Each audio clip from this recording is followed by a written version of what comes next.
million. 80 million is it, and I can do something awesome. So what I did is I did a bunch of TV spots. I made them up. They're just fake spots, but I made them up. I made like about 5 of them, and I put them on a reel. And by the time I finished my college career, I had these 5 spots or 8 spots or whatever, and I went out and I showed them around, and I got a job. Now, it wasn't an awesome job, it was a job, right? You know, I was shooting. Like, I went to work as a director, you know, 3 months after I graduated from college. Now, that's only because I feel like I knew that I needed to figure out how to get a job. I didn't want to, and it would have been fine, but I just didn't want to go to work at, you know, wherever else. By the way, no one was going to give me a job anyway, trust me. I didn't have any other qualifications, so I literally was like, it was going to be like, I was going to be director, or I was going to, I don't know, homeless.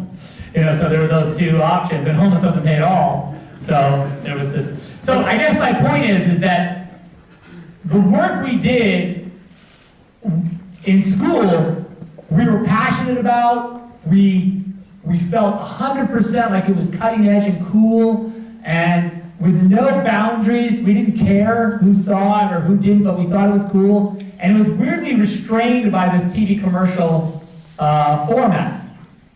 Now, I'm not suggesting you should go out and like make some TV commercials, but the thing that I learned, and I feel like is still true, is that the way you express is your product, right? If you're a filmmaker, the way you express, the way you see, that's it, that's all you got, right? You don't have anything else except for your point of view.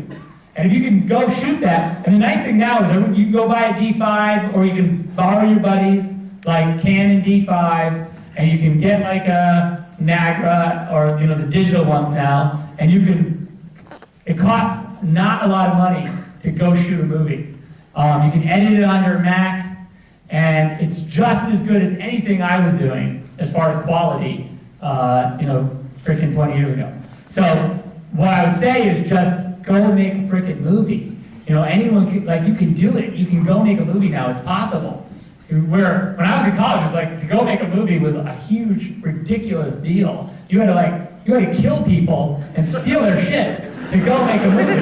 Who'd you kill? I can't say who I killed because, of course, I would go to jail. But suffice it to say, I made, you know, production. I got film from somewhere. I got a question for you regarding your first film, which is Dawn of the Dead. Yeah. Several of the really big directors right now, you have Peter Jackson, Sam Raimi. You started out in horror and really extreme horror and splatter movies.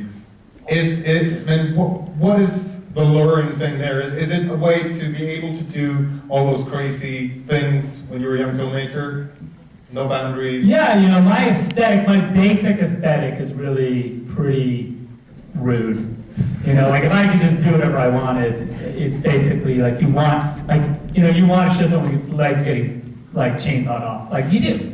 That's the thing, you're like, oh, that's cool, let's do that, it's fun. Chainsaw that guy's legs off, great.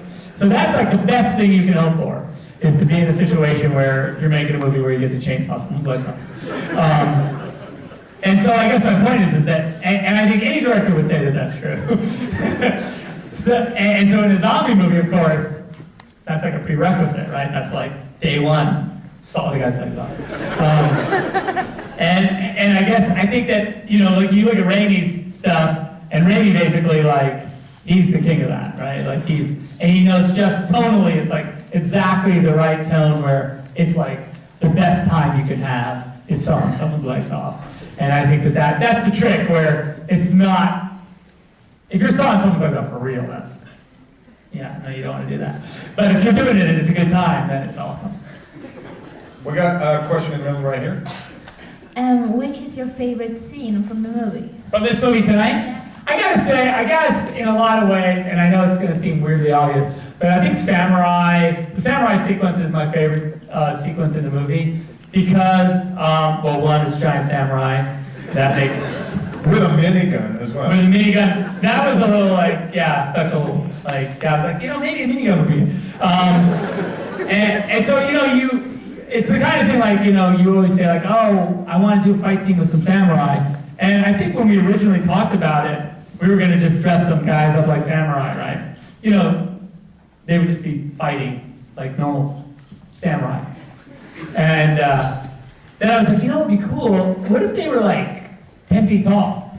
And we did some measurements. You know, we got like a tape measure and we cut out a big samurai head and we put it on a stick. And we looked, and I had Emily stand in front of it. And I was like, okay, that's good. We should definitely do that. And so that's kind of how it happened. But I just enjoy, you know, that kind of ridiculous imagery. I find it fun. Makes sense? A little bit? Let's see where my, we got one over here. Yeah, we'll get him after this one. Let's take one first. Hey, first of all, thank you for an amazing movie. It was a masterpiece. And I have a lot of colleagues here tonight from the game development industry. And of course, my question is, do you play video games? You know, I played a couple video games in my day. Remember Pong? Yeah, no, that was an awesome one. No, I do play. I mostly play Call of Duty right now. Black Ops. Yeah. I'm sure I played a bunch of you guys, for sure. You probably killed me numerous times.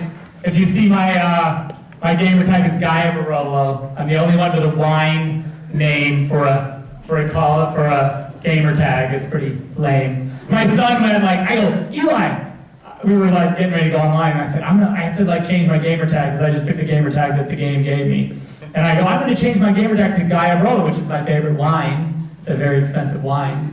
And I said, I'm going to change. And he's like, there's no way that's available. I'm like, I think it is. So I like, you know, put in Guy Barolo, and they were like, oh, available. And I was like, see, no one else has a wine gamer tag. He was like, that's so lame. we gotta hook you up with some Swedish games before you leave, like Battlefield, for instance. Got a Battlefield? Yeah.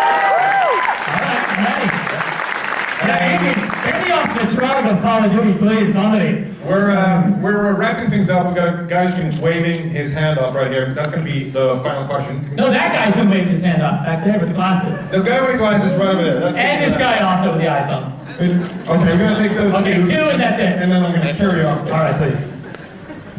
Kan du skicka hit? Yep. Can I ask a question about this movie? Yes, please. What were you thinking?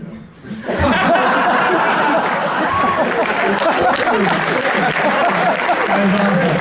No, it's true. It's a great question. Listen, there's a bunch of stuff I was thinking. I think, look, you know, the movie is two movies, you know, like I said. I feel like the movie, we had fun making a movie about a bunch of girls in an insane asylum who dream they're in a brothel, who go on crazy adventures, and who end up getting lobotomized in the end, right? Like, that's pretty easy, like, to say that's going to be fun. Yeah, Thursday night. Yeah, exactly. Movie. But I think that also,